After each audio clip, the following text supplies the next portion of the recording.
একটা মাস আমি রহমত দেই, মাগফিরাত দেই, নাজাত দেই, এক একটা নেকিকে আমি 70 গুণ না শুধু হাজার লক্ষ কোটি গুণ নেকি বাড়ায়া দেই।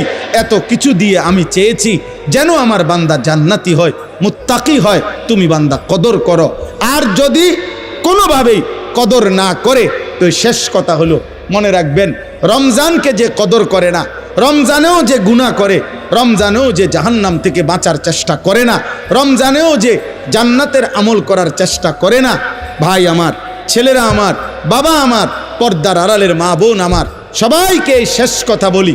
আল্লাহ রসুল বলছে, জিব্রাইল আইসা রমজানের শেষ দিন নবীজিকে আইসা বলে গেছে, ইয়া রসুল আল্লাহ, এত বড় রমজান পেল, ইফতার, সাহারি, তারাবি, এতেকাফ, শবে কদর, প্রতি ঘন্টা মিনিটে এত মাফ নেওয়ার সুযোগ থাকার পরেও যেই নাফরমান জাহান্নাম থেকে বাঁচার চেষ্টা করে নাই, গুনাহ থেকে আল্লাহর কাছে মাফ নেয় নাই, জান্নাতের জরুর আশা পূর্ণ করতে পারে নাই, আমল করতে পারে নাই, খোদার কসম নবীজি বলছে, জিব্রাইল আইসা বলছে, ইয়া রাসূলুল্লাহ, এমন নাফরমানের উপরে আল্লাহর লানত, আল্লাহর লানত, লানত, লানত।